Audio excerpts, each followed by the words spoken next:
Oi gente, então esse é mais um vídeo aqui da série do Titulino. E esse agora vai ser para fechar o tutorial que eu vou explicar para vocês como é que a gente constrói esse instrumento. Então aqui só para resumir essa última apresentação vai ser um pouquinho mais curta. Primeiro eu vou falar um resumo, uma visão geral do equipamento. Depois aquela relação entre a derivada, né, a taxa de variação de pH e volume e como que isso a gente usa para calcular a próxima variação de volume.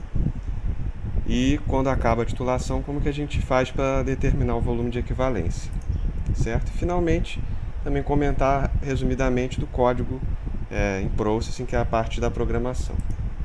Então essa aqui é uma visão geral, um diagrama do instrumento como um todo, né? A gente tem aqui a bureta adaptada com a mangueira, o motor servo, acoplado aqui ao final da mangueira para fechar e abrir a mangueira, o eletrodo de pH para medir o pH da solução, aquele circuito que eu mostrei nas outras apresentações para fazer a leitura de pH e finalmente o Arduino. Então agora eu vou falar de como que a gente faz para controlar o volume em termos das equações que a gente usa.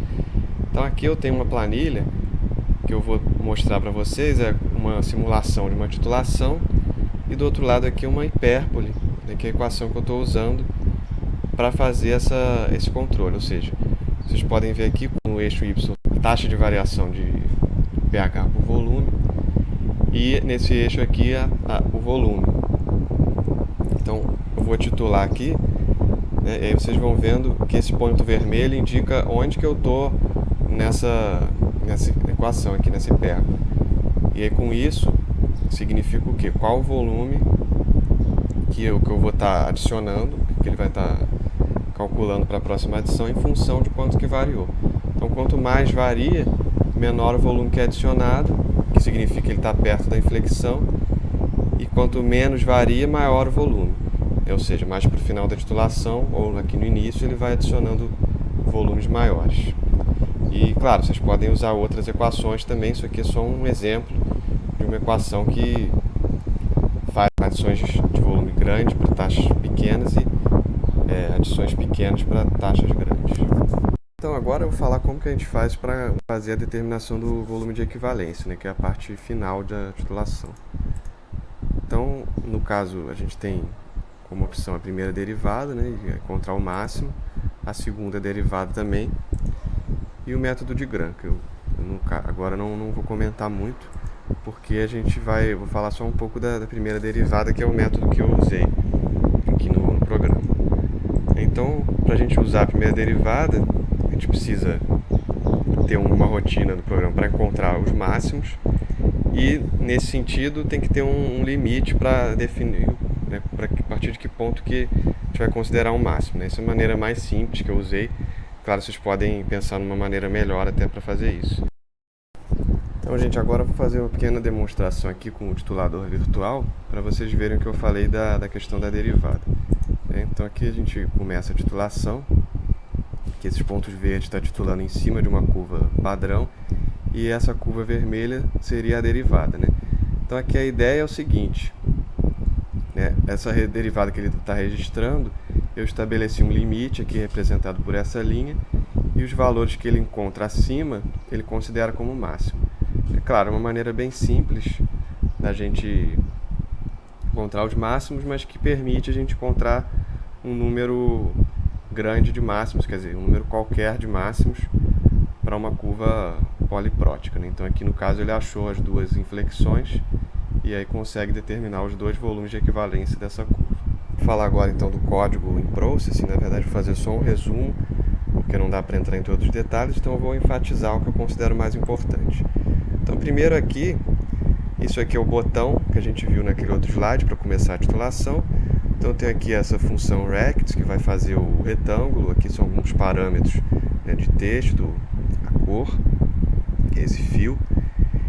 E aqui eu escrevo, por exemplo, esse int é a minha variável, né, que vai indicar um indicador para saber se a titulação vai ser efetuada ou não.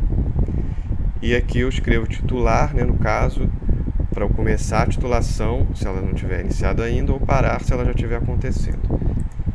E aqui é a função dentro do botão, né? Esse void aqui, mouse pressed, significa se eu apertar o botão. Isso aqui são as coordenadas, né? Indicando em que região do gráfico que isso vai ser, que essa função vai ocorrer.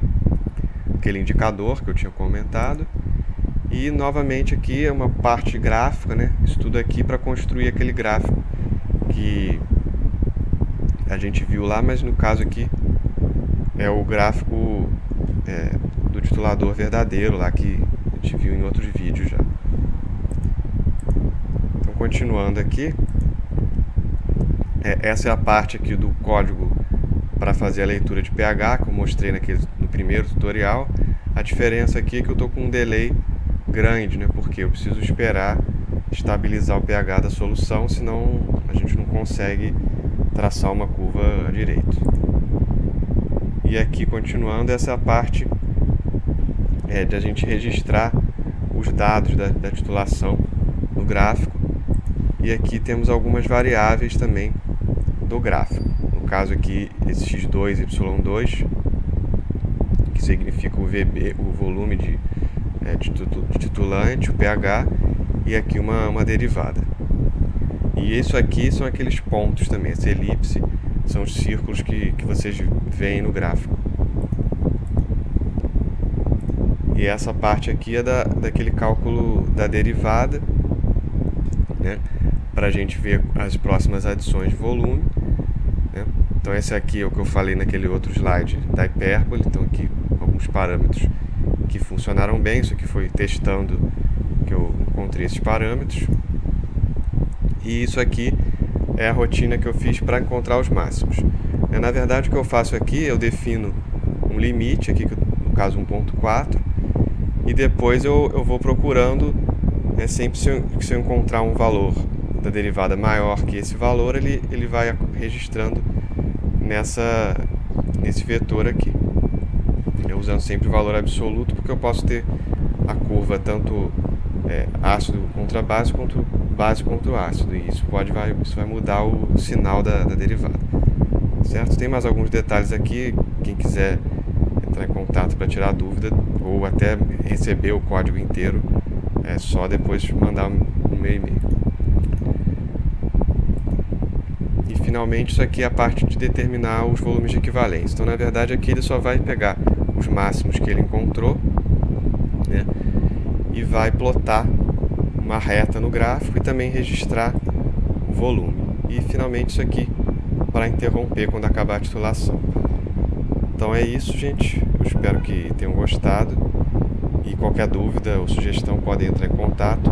E até o próximo projeto.